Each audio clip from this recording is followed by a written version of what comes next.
dignitaries, invitees, ladies and gentlemen, a very good morning and a very warm welcome to Next Step Conference 2014.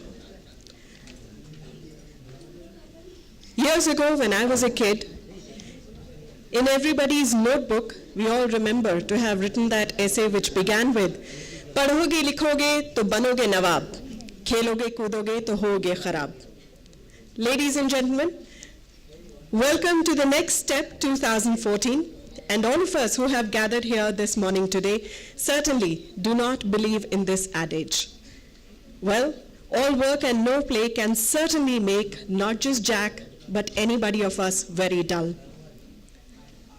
Goh Chok Tong, Lee Kuan Yew, Nelson Mandela, Abraham Lincoln are just some of the names who believed in the nurturing, bonding, healing, and togetherness that sports embody. And today, Next Step 2014 opens with a commitment to sport for all. It gives me great pleasure in presenting before you this morning a performance by children, or rather, as I would like to put it, an inspiring performance by the children of Magic Bus. Please put your hands together and welcome them.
My president once said, where there is righteousness in the heart, there is beauty in the character. Where there is beauty in the character, there is harmony in the home. When there is harmony in the home, there is an order in the nation. And when there is an order in the nation, there is peace in the world.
request Mr. Prateek Kumar, CEO, Magic Bus India Foundation, to please accompany him and take their seats on the dais. We take the pleasure of welcoming in our midst Honourable Dame Tessa Jowell, Member of Parliament, House of Commons, London, UK. Put your hands together as we get ready to greet her on stage.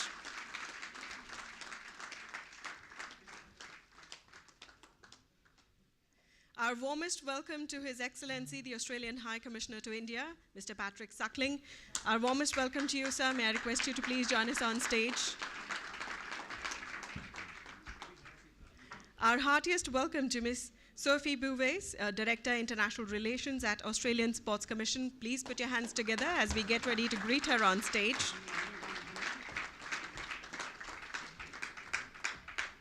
I take the pleasure of welcoming in our midst Ms. Moya Dodd, FIFA Executive Committee Director at Football Federation Australia and Vice President at Asian Football Confederation. Please put your hands together as I invite her onto the stage.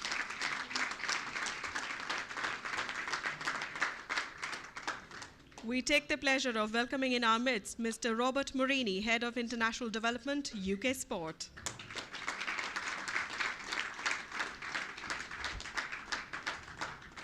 Our heartiest welcome to our honoured guest, Mr. Ned Wills, Director, Laureus Sport for Good Foundation. Please put your hands together as I request him to join us on stage.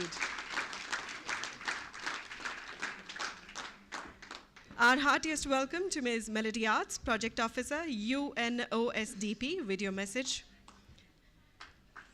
She will be presenting the video message by Mr. William Lemke from UNOSDP. Please join me in welcoming on stage Mr. Matthew Spacey, MBE, Founder and Executive Chairman, Magic Bus India Foundation.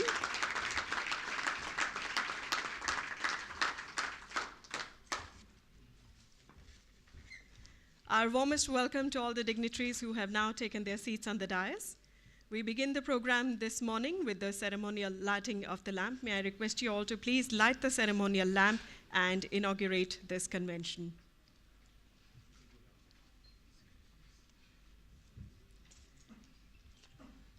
May I request the Honourable Chief Guest and the other guests on the dais to please do us the honours of lighting the ceremonial lamp.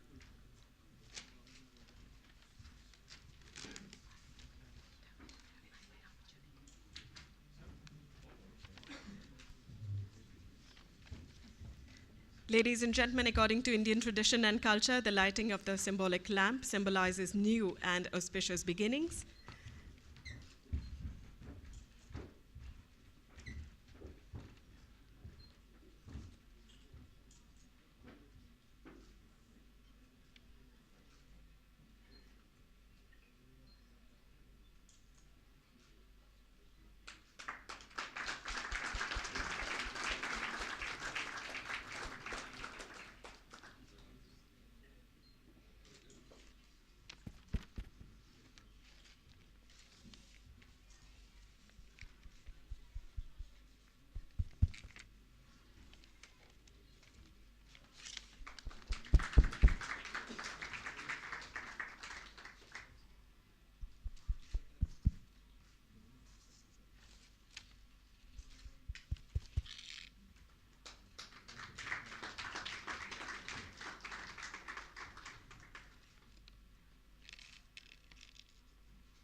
Ladies and gentlemen, we now have the pleasure of presenting flowers to the honourable dignitaries who are now seated on the dais. To warmly welcome in our midst Mr. Matthew Spacey, may I request Mr. Avik Swankar to kindly come and present a bouquet to the honourable guest. Thank you.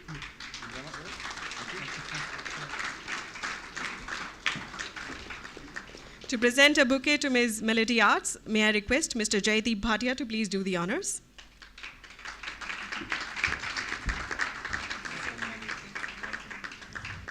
We warmly welcome Mr. Ned Wills. May I request Ms. Kusum Mohapatra to kindly present a bouquet to the honourable guest.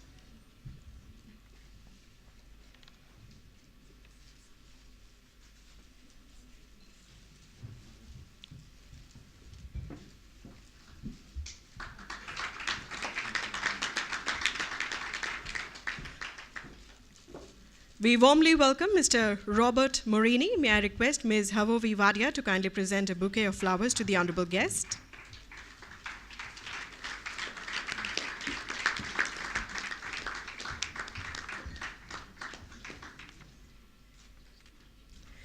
To present flowers to our honorable guest, Ms. Moya Dodd, may I request Mr. Shrikant Mishra to kindly do us the honors.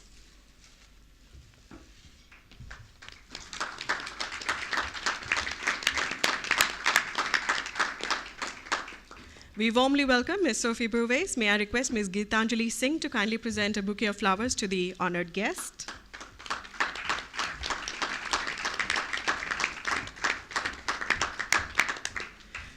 We warmly welcome His Excellency Mr. Patrick Suckling to present a flower to the honored guest. May I request Ms. Vaibhavi Bhalikar to please join us on stage.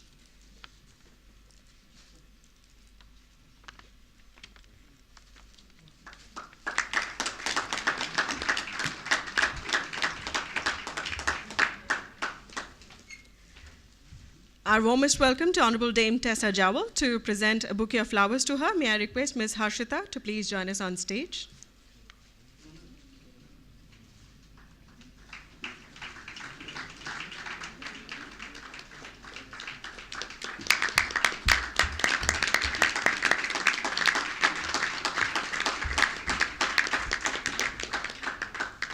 To present a bouquet to the Honorable Chief Guest, Mr. Vijay Amritraj, may I request Ms. Monisha Diwan to please do us the honors.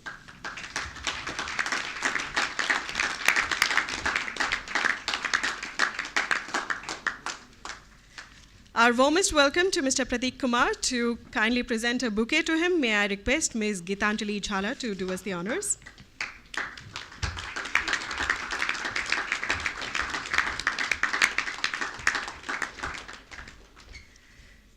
Ladies and gentlemen, we have the pleasure of having with us this morning Mr. Matthew Spacey, MBE, founder and executive chairman, Magic Bus India Foundation. I now request him to kindly deliver the welcome note. Please put your hands together and give a warm welcome.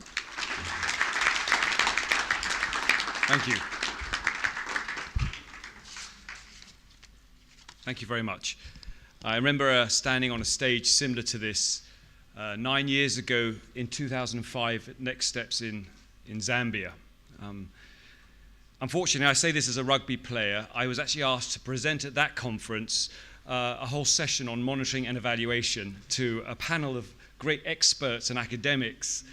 I think my cover has now been blown and they've kept me away from anything cognitive whatsoever in this conference. And I now have the pleasure of welcoming you all to Next Steps. Welcome everybody to India and Next Steps 2014.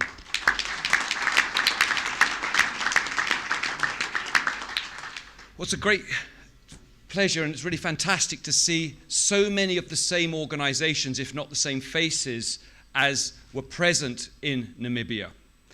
I think many of the pioneers of sport for development have come today and they're still around and it's wonderful to see them.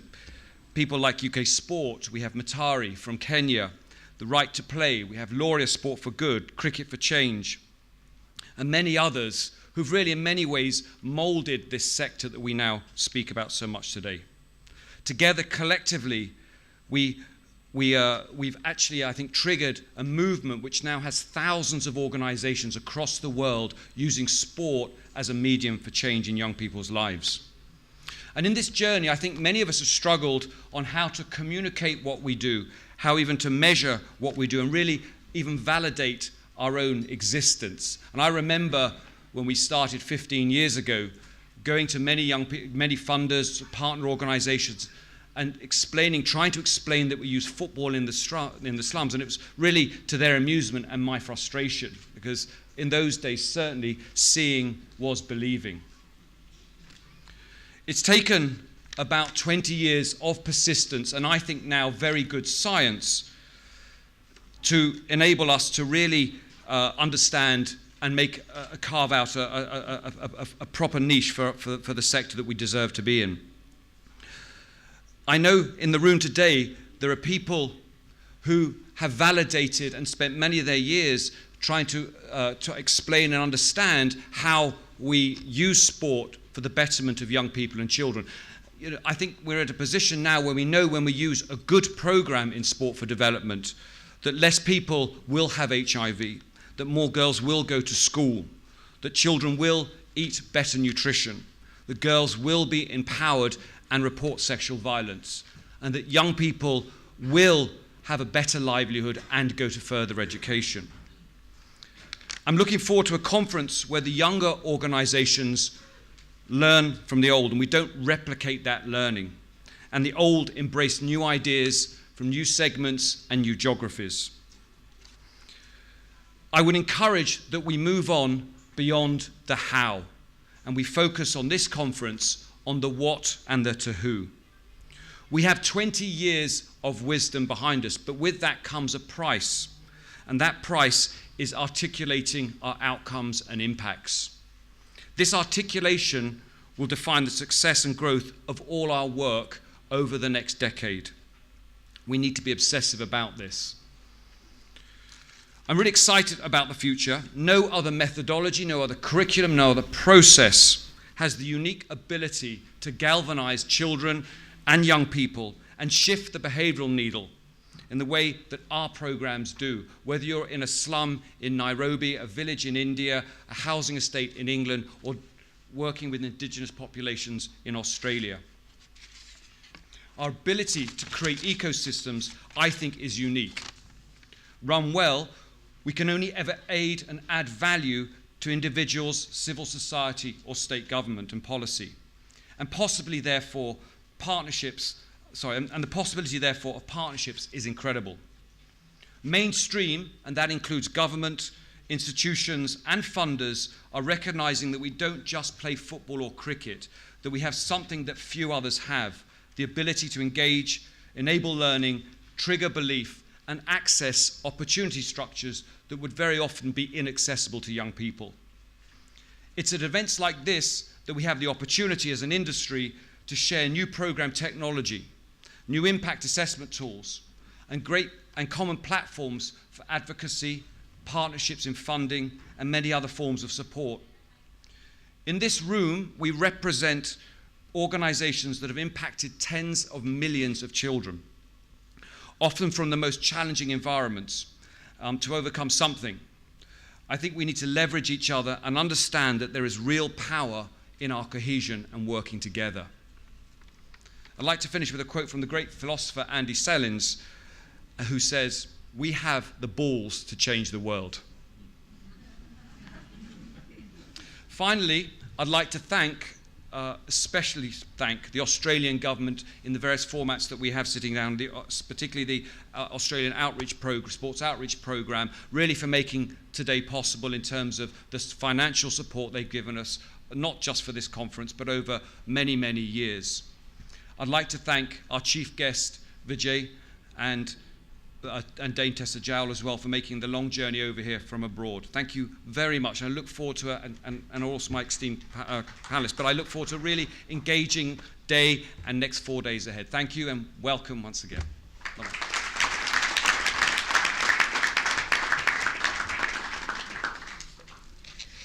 Thank you, Mr. Spacey, for this warm welcome address.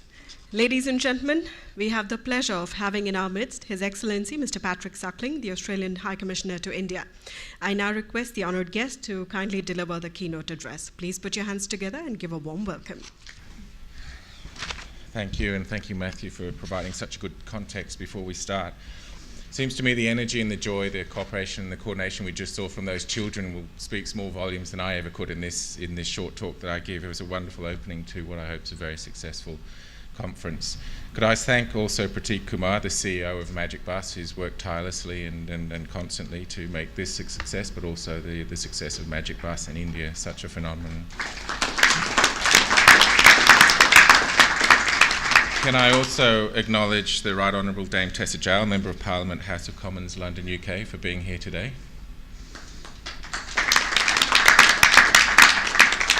And also so many people from around the world and from so many different organisations in the audience. Welcome to you all. It's a great pleasure for me to be here. As you know, or many of you may know, some of you may not know, I'd be surprised if you didn't, that Australians are obsessed with sport.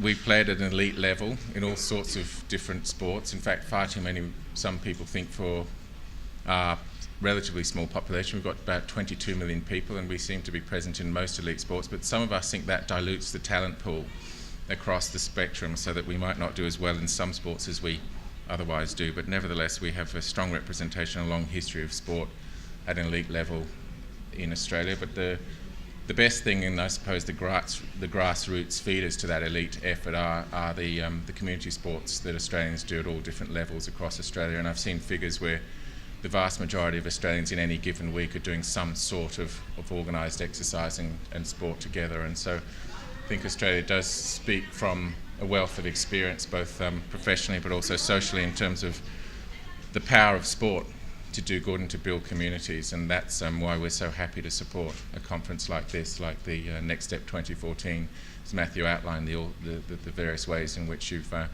built up a science and built up momentum and built up a practice of development where sport is given rightful recognition in that firmament. As we all know, we play sport for fun and for health. And talking to the Secretary of Health in India the other day, one of the biggest challenges he faces is in non-communicable diseases, and exercise and sport alone could make a huge difference in India in terms of just addressing that one phenomenon alone, according to him and according to the experts. But beyond fun, we play it for skills, skills of life, whether it's teamsmanship, leadership, fairness. I mean, how you lose graciously, how you win graciously seem to be two very important qualities in life. And I was very forcefully reminded of this yesterday when I was watching my son play soccer. He's 12 years old, and he was playing a very hard-fought match with the team that hopes to beat them in the finals, so it was a bit of a grudge match. And they were intensely at each other, and one boy in particular kept on pushing and muscling out my son, and my son was muscling him out. They didn't speak the same language very well, but they were communicating through elbows and legs and knees, and it was getting quite aggressive. And then at one stage my son was about to score, and this guy barreled into him and knocked him over and pushed him over the sideline, and there were all sorts of blood and grazes and anger, and my son leapt up, and they were just about to have what I thought was a very ugly confrontation and fight. And then better sense prevailed on both sides, and they sort of shook each other down, patted themselves on the back, shook hands, and got on with the game. And that was a wonderful thing to see. And then a few minutes later, another little kid was running and almost scored a goal, and someone took him out, and he went head over heels and really hurt himself, and so he was howling with pain and crying. And the referee was saying, play on, and the other coach whose team had the ball was saying, forget about him, you're in a good position, go for goal. And to his credit, the kid with the ball, who was going for goal, heading up into a big open space up the field, heard this guy and his mate saying, look, this guy's really hurt, we've got to stop. So he kicked the ball out, at which stage his coach reacted with rage and threw up his hands and stomped around the sidelines. And anyway, the game was stopped, and because he had kicked it out, we had the throw in, and that gave us an advantage. So then our coach started sort of talking to the guys about where to throw the ball and how to take advantage of it. And what our people did is one of our team members threw the ball back to their goalkeeper to give them back the ball. And it was such a moment of graciousness and sportsmanship, which basically humbled both coaches, and they sort of muttered to themselves, oh yes, that's very nice, good, well played. And I think the children taught the adults a lesson, certainly their coaches, and I think that's the power of the life skills that sport can impart to people. As well as that, equal opportunity has been mentioned, and it was wonderful to see on the stage both boys and girls doing exactly the same thing and inaugurating and welcoming us all here today. And I know that goes on across many sports in many different countries, and just that ability for people from disadvantaged groups, whether they are from the Aboriginal communities of Australia, whether they are gender-based or whether they are people with disabilities, sport is, I think, playing an enormous role in bridging those sorts of gaps and forging links and communication and community in all sorts of ways. And I think that's no better symbolised by the extraordinary goodwill and enthusiasm for the games for people with disabilities, or as I think now people say, people with different abilities. And I think the London Games in particular went all around the world as a great symbol and a great substantive demonstration of the power of sport to bring people together, even in those circumstances as well. And that's why for Australia, promoting sport is such a fundamental thing. It's part of it's in our blood, in our DNA sport, but it's also, as we all recognise now, a key way of growing up and building communities, and that's why this Australian Sports Outreach Program has been so happy to support this conference among many other activities, and we're very active in India as well as in other parts of the world. We've put a lot of effort, I'm sure you'll hear in more detail later today, and also quite a bit of money into these sorts of endeavours because we fundamentally believe in them. It's not only in terms of training and building up different sports to give people access to sports, whether it's in the more traditional sports of football or cricket, but also in other sports like netball. And we're having, we think, quite a degree of success working with partners like Magic Bus in India, and we're very happy to do that. It extends to training, it also extends to sports science, so that where we support programs, the science behind making the most of the money that's spent and the most of the opportunities that arise through these sorts of programs are done to the best of everyone's ability. So that element of sports science is very important. But we wouldn't get very far in terms of the support and the resources we provide and the efforts we make unless we can draw upon the enthusiasm, the energy and the commitment of a whole lot of people who do so much more than we could ever do. And I think the NGOs represented in this conference here speak volumes to that. We work with a range of NGOs in India, one of which obviously is Magic Bus, and again like to pay tribute to the work that Magic Bus does as a thriving NGO community that's supporting sports for development. And the Australian government's very proud and happy to support it and to continue to support that work. I noticed on the board there's quite a few sponsors, corporate sponsors, and I think that's another element of our work in sports for development, that getting the resources of business into this whole agenda is very important, and I think India is making great strides in terms of the new requirement that 2% of profits of particular companies in India go to corporate social responsibility endeavours, and I think that can, as I understand it, encompass the sports for development program. So we're very keen to work with good corporates to continue to leverage more resources for this very worthy area. Just to let you know, in Kerala, as an example of the things we're doing from an Australian perspective with India, in the next little while we're having a multi-sport beach festival in Trivandrum, which will bring all sorts of people together to play water sports and beach sports, whether it's beach volleyball or some water polo or beach soccer and things like that. So even in esoteric areas where you might think that Indian people aren't so enthusiastic about those sports, we think that part of the focus we should have is to bring new sports, new opportunities and more access to more communities in terms of different sports. Part of that is life-saving. There'll be a big life-saving component to that initiative in Kerala. And from an Australian perspective, life-saving is one of our national icons. You see the bronzed Aussie with the life-saving caps on. Our current Prime Minister has been known to run around in, as they call them, budgie smugglers in Australia, and do his bit. But what's so important about that life-saving effort is not only does it save lives, and I understand that India, 23% of all drownings in the world. Beyond that, from an Australian perspective with India, I mean, obviously at the high level we do a lot of sport together, and I don't need to tell anyone in this audience how we play and how we work with India and the intensity of competition, especially in cricket.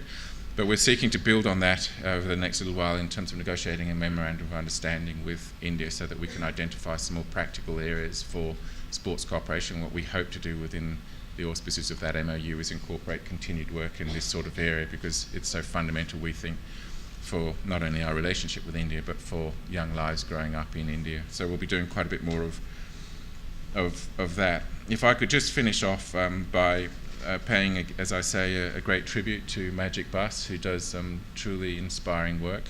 I think that was very apparent to me when I was in Jaipur last year with the Australian cricketers, and we'd worked to get them to agree, or not so much the cricketers, because you know sports people just love playing sports and they'll play sports at the drop of a hat, but all of their minders and their managers and their trainers and their medicos and their sports, their physiotherapists had to persuade a whole lot of people if the Australian cricketers wouldn't mind to undertake an initiative with the Magic Bus where kids from some disadvantaged schools, and kids from some other schools got together. I think we had 60 or 70 kids who could come and train with the Australian cricket team.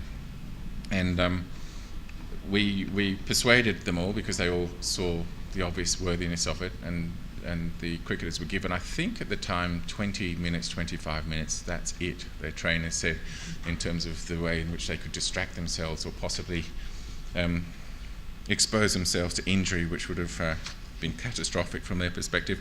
Anyway, once the Australian cricketers came onto the pitch with these kids, I think they stayed for an hour and 20 minutes, and they had to be dragged off by their managers in the end, because once they started playing with the kids, the enthusiasm, the joy, and the learning that was occurring, I think the Australian cricketers in particular didn't want to step back from, and certainly was a very moving event to be at in terms of the inspiration that gave to the children. And that was just one small example of the sort of thing that Magic Bus does. And I think for everybody there, cricketers and children alike, it was a fairly unforgettable experience. And I know that Pratik Kumar was there and probably shares those sentiments. So that's the sort of work, I think, that in a very small example the Magic Bus does in bringing people from all different backgrounds and at all different levels together on this extraordinarily worthy and important agenda, sports for development. So with that, could I just congratulate the conference and say I'm delighted to be here. Hope that you have very fruitful, meaningful discussions with some real concrete outcomes, which we can, from an Australian perspective, have a look and see where we might be able to continue to support the agenda. Thank you very much.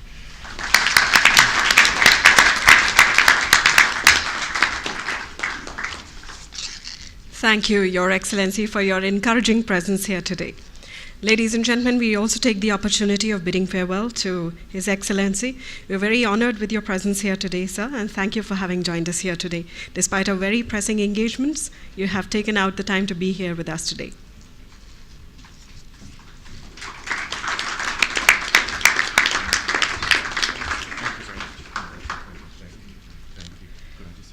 If I could just apologise, I did intend to stay for the whole time, but something's come up in Australia which they're calling me back to try and sort out, so I apologise for that. Thank you for having joined us here today, sir. Thank you. Well, ladies and gentlemen, we have with us Ms. Melody Arts, Project Officer, UNOSDP.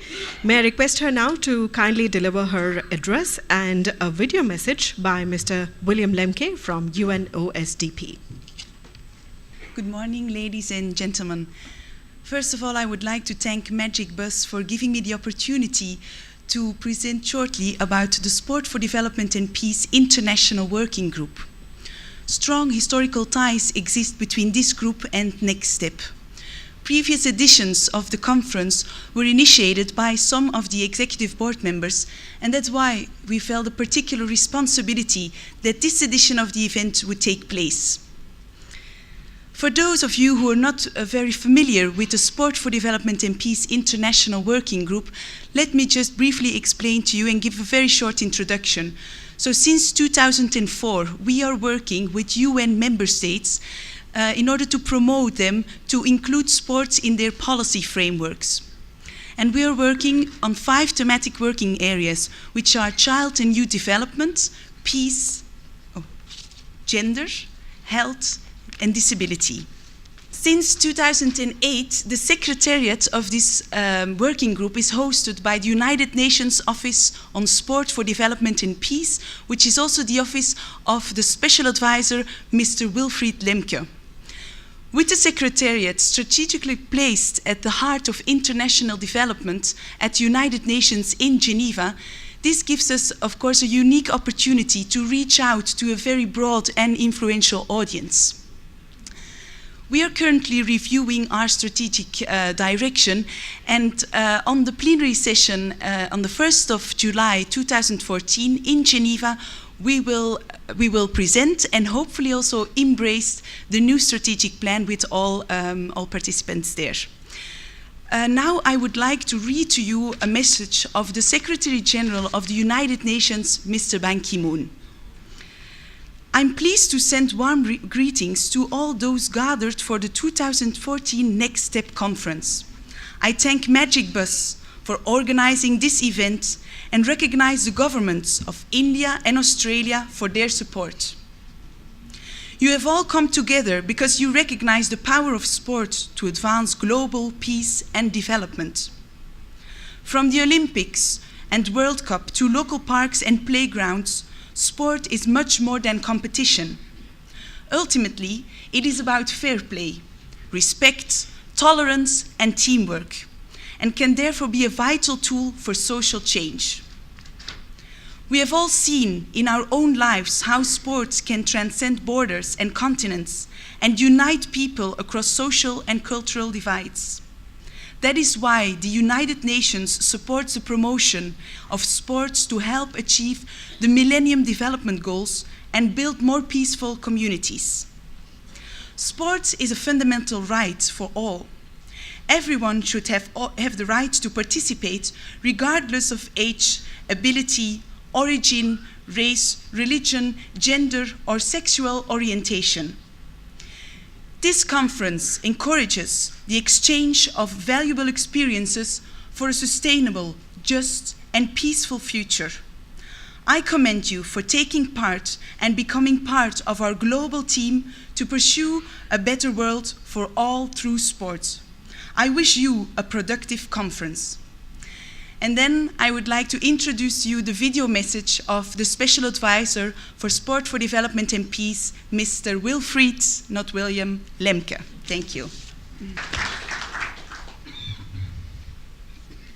Dear friends, I'm Wilfried Lemke, Special Advisor on Sport for Development and Peace to the UN Secretary General Ban Ki-moon.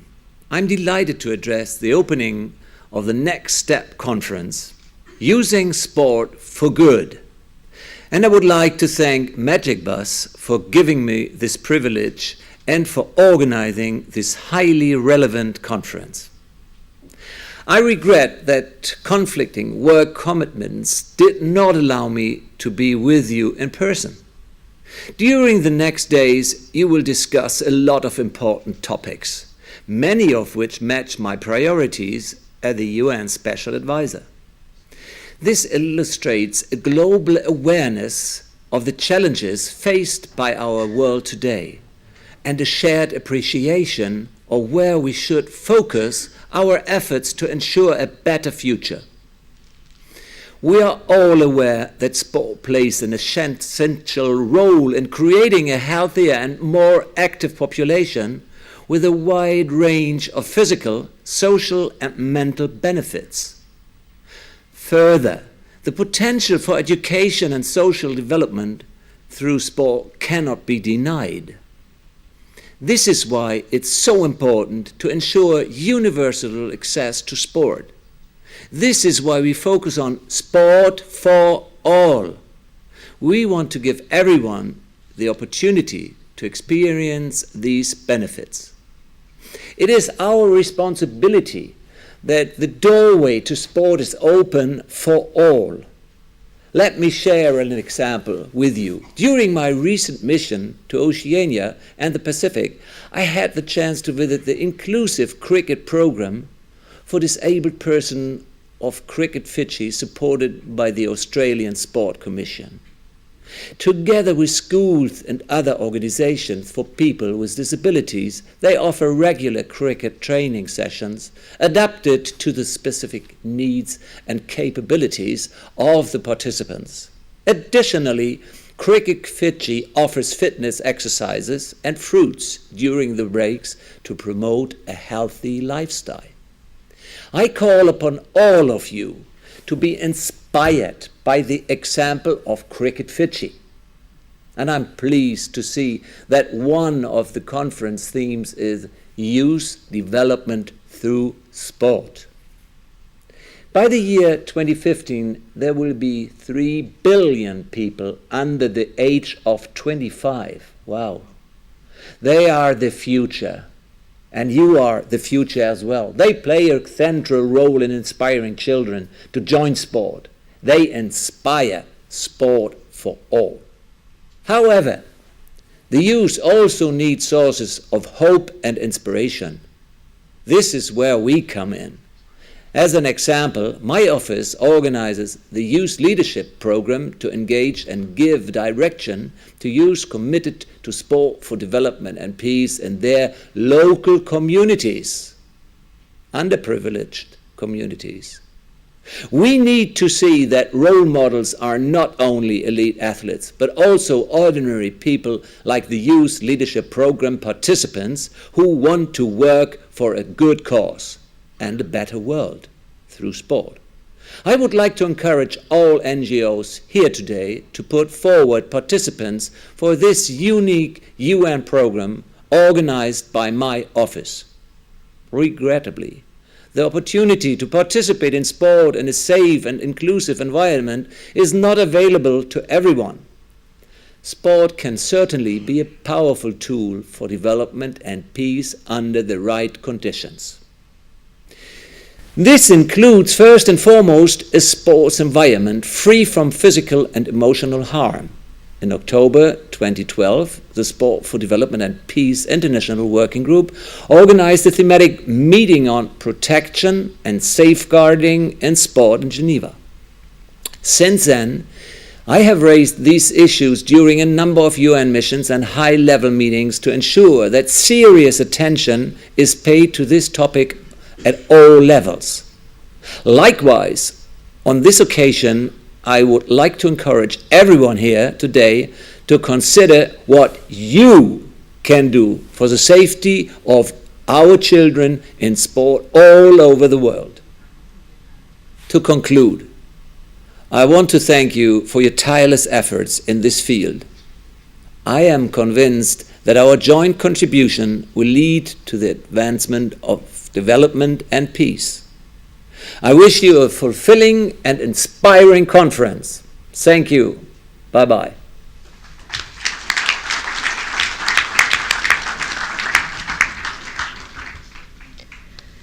Thank you, Ms. Arts, for your address and this video message by Mr. Wilfred Lemke. Ladies and gentlemen, we have the pleasure of having with us Mr. Ned Wills, Director, Laureus Sport for Good Foundation. I now take the pleasure of inviting him to deliver his address.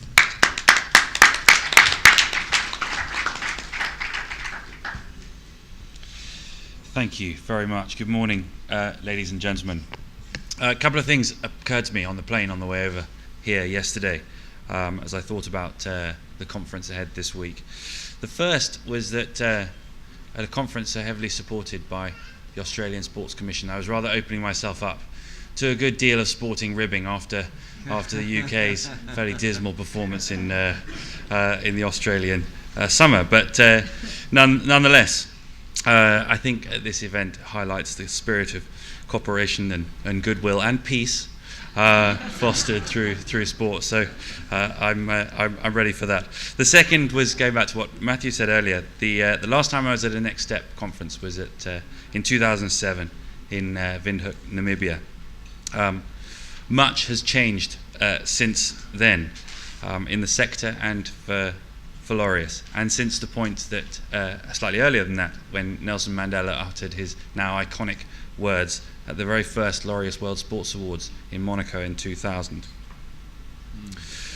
The sector has developed for very many exciting reasons, and perhaps not least because one of the things that Mr. Mandela said in his speech was that sport speaks to youth in a language they understand.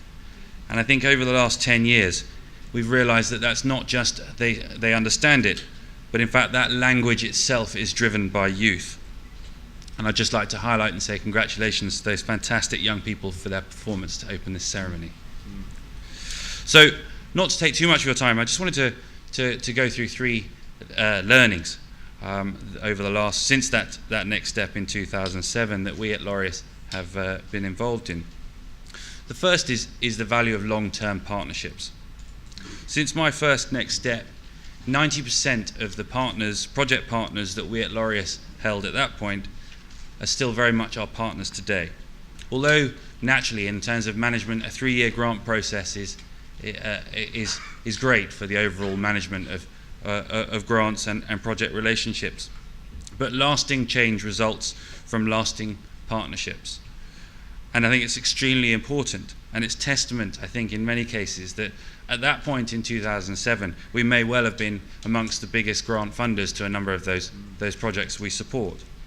Nowadays, we're certainly not the biggest funders of those projects, but I hope that it's testament to the success of those partnerships, that many others have come in to support those organisations and to help them to grow. The second point, already touched on, is the importance of monitoring and evaluation. More and more, we require and need the information, the proof of sport really working. Once a puddle of research was available to us and to funders in how sport works in this particular context. Now there's certainly more, a pool if you like. It doesn't always say what we want it to say, but it certainly fuels debate and therefore ensures the development and ongoing development of our sector.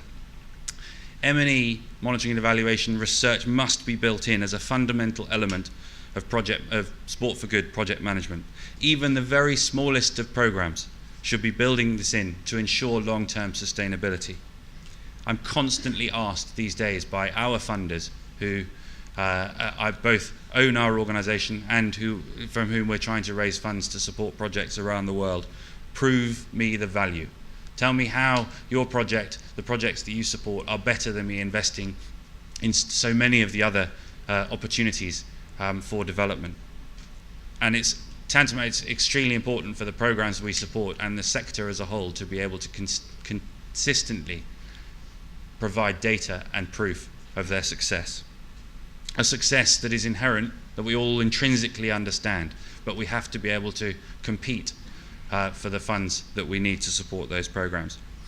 And the third lesson is that scale will be delivered through the sharing of best practice, the training of coaches. I'm constantly asked, when are we going to scale, Ned? When does this sector really start making an impact?